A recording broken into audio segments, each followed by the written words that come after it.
Como eu comentei, o uso de rede social predispõe as pessoas a ter sintomas de depressão, pelo menos. E ele ataca muito a questão da falácia narrativa. Ele fala que a gente tende a lembrar de coisas que se encaixam em histórias, e por isso muitas vezes que eventos complexos e imprevisíveis antes de acontecer, depois que acontecem, ficam totalmente previsíveis, que a gente consegue encaixar aquilo na narrativa. E ele fala que isso está por trás do sucesso de romances, mitologia grega, porque você pega e cria uma narrativa para tornar essa desordem do mundo Sim. algo que possa se encaixar numa ordem, né? Transformar o caos em cosmos.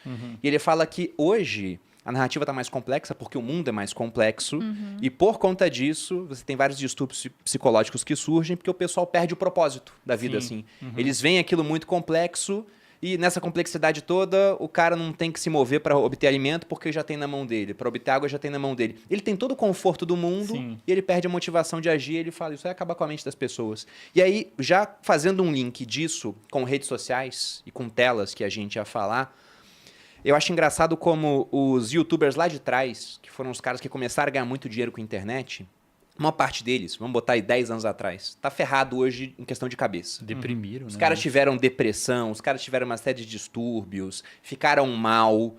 E esses caras ganharam muito dinheiro, eles ficaram ricos. Eles resolveram todo o primeiro degrau da pirâmide de Maslow.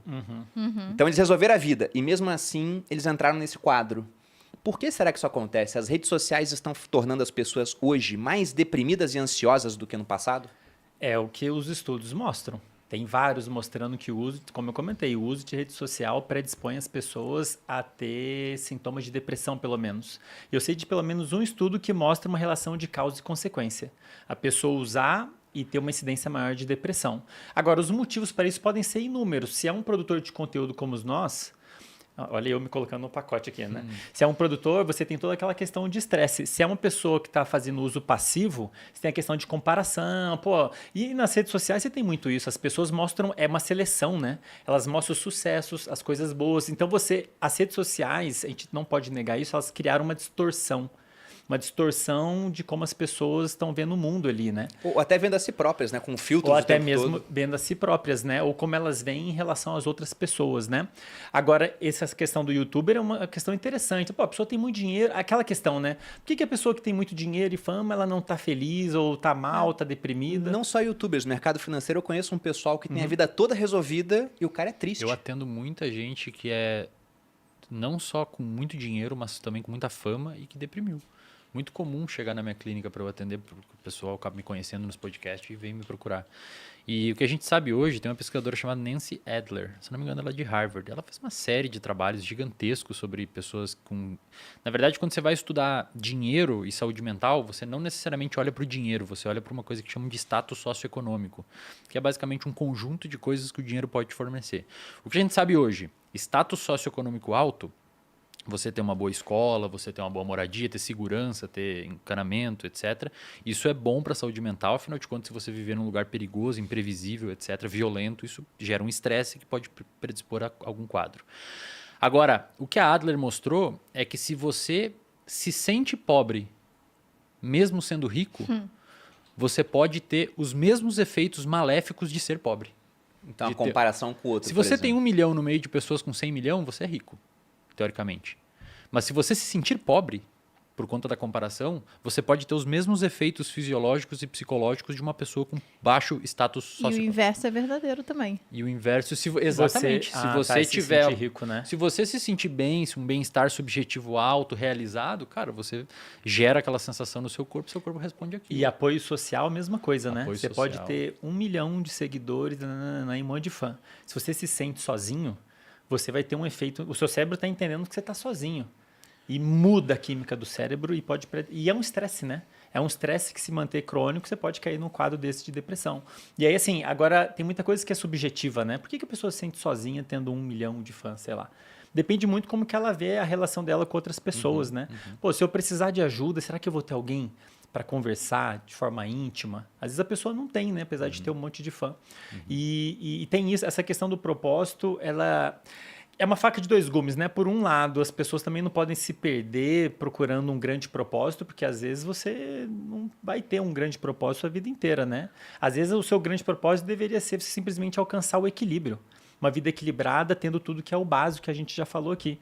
Como é que você tem uma rotina legal, pessoas próximas, queridas? Você faz exercício físico com alguma regularidade, está funcionando bem? Pô, isso aí é a base da saúde, né? E às vezes a pessoa ela entra e essa questão do dinheiro, ela tem um ponto importante que é um dos maiores motivadores. Eu tenho um conhecido que sempre comenta assim, que o dinheiro é o maior elogio. Como é que é? Elogio mais É o sincero. elogio mais sincero. E faz muito sentido. Todas as pesquisas que estudam motivação, elas usam dinheiro. A pessoa às vezes entra num loop, né? Ela está fazendo alguma coisa que dá dinheiro, aquilo é recompensador, e ela, sem perceber, ela funila a vida dela para aquilo ali. Todo o resto perde um pouco o valor, aí na hora que você alcança lá o valor que você queria, e agora? Qual que eu vou fazer agora da minha vida? E ela nem percebeu que ela não cultivou relação com outras pessoas, que ela não cultivou uma vida relativamente saudável, como a gente acabou de falar. E aí, bom, isso aí pode predispor a pessoa a entrar nesse quadro, né? Apesar de ser famosa e rica, ela não está bem, não está funcionando bem. O dinheiro, do ponto de vista de saúde mental, ele não prediz boa saúde mental. Agora, a forma que você lida com o dinheiro, sim. É claro que você ter dinheiro te dá uma certa caixa de ferramentas para você ter um bom médico, ter um bom acompanhamento, etc. Inclusive do ponto de vista orgânico. Né? Ter a possibilidade de dizer não, trabalhar menos, dormir melhor, sei lá, fazer um monte de coisa.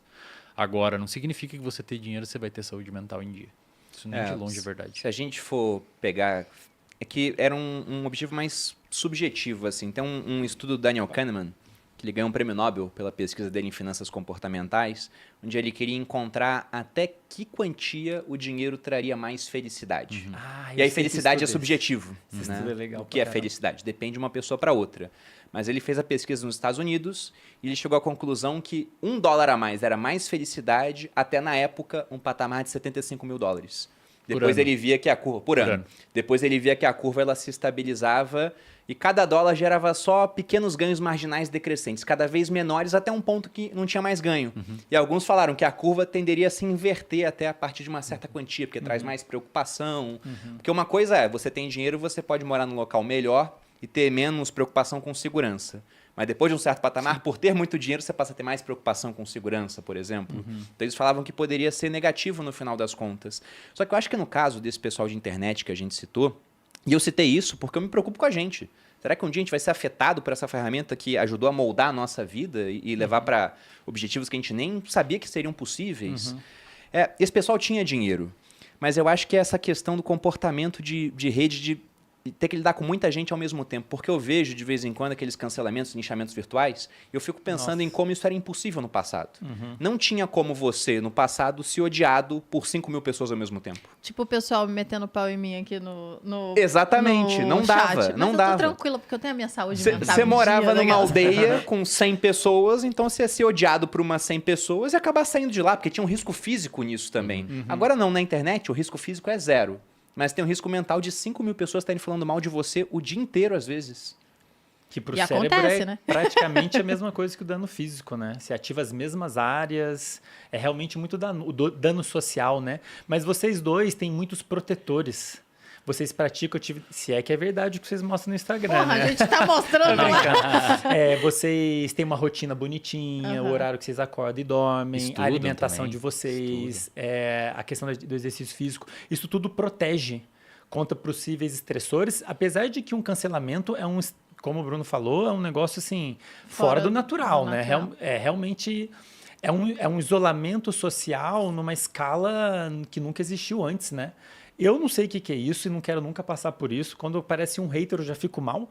Quando aparece alguém me xinga, eu fico, putz, cara, me xinga, por que a pessoa me odeia? Imagina milhares. Então, e é uma coisa que eu imagino vocês, talvez, o Wesley também, agora que já tá grandão, você meio que aprende a lidar também, A né? gente aprende. Você no início deve ficar pior, é aquela história da zona de conforto. A gente tem a capacidade de aprender tudo, inclusive a lidar com as próprias emoções. Você tem um monte de gente te odiando, você, cara, o que tá rolando, bicho? Aí com o tempo você começa a amadurecer aquilo. Não, isso aqui não é o fim do mundo. Você passa uma vez, vê que tá vivo ainda. Passa outra vez, fala, não. Aí chega uma hora que fala assim, beleza, né? Se eu estivesse vendo no chat o pessoal me xingando aqui, eu acho que eu já ia ficar todo